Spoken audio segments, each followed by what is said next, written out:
Have a cat under the table.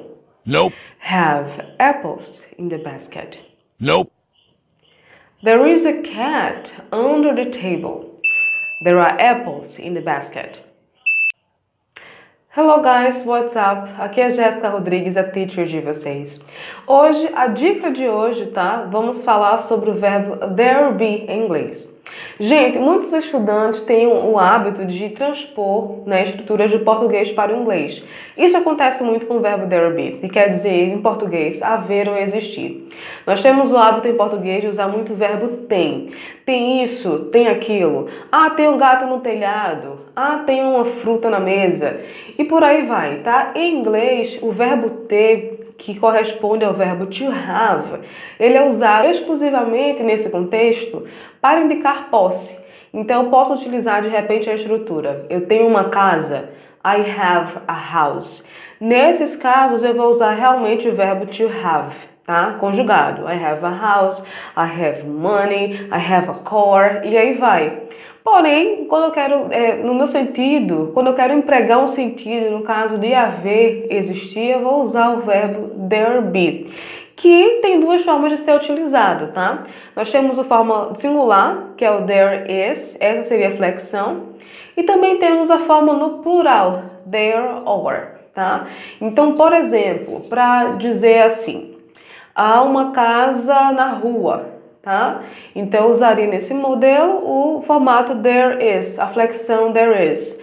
There is a house in the street. There is a house in the street. Há uma casa na rua, tá? Em português, a gente usaria muito aquela estrutura do tem. Tem uma casa na rua, tá? Então, a gente vai corrigir só esse pensamento e entender que as línguas são, os idiomas são diferentes e requerem estruturas também diferentes, tá? Nem sempre isso de transpor de uma língua para outra funciona. Esse é o exemplo. Esse é um dos exemplos, tá bom? Então, vamos lá. Usando o formato do plural também, eu tenho um modelo, colocando a mesma frase no plural, tá? Há casas na rua.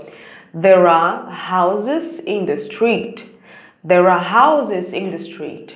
Há casas na rua. E daí por diante. Tá bom? Então, resumidamente, tá, gente? Eu tenho there be nos dois formatos, there is e there are, tá? E eu quero agora praticar com vocês. Eu vou colocar aqui logo acima algumas frases em inglês no singular, tá? Utilizando o verbo there be. E a tarefa de vocês, a missão de vocês vai ser colocar essas frases para o plural, usando a estrutura no caso do there or, tá bom? Percebam que algumas mudanças têm que ser feitas. Por exemplo, na minha frase no singular, there is a house in the street, eu tenho a flexão there is. Percebam também que eu tenho lá, que é o artigo, né? Há uma casa.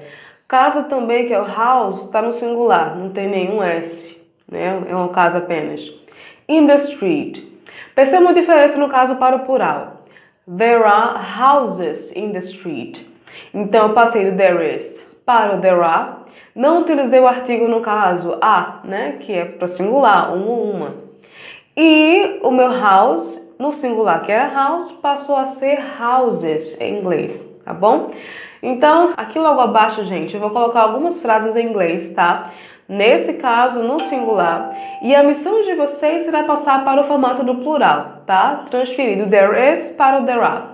Vamos ver então quem conseguiu aprender a estrutura, tá? Conto com vocês and see you next time. Bye!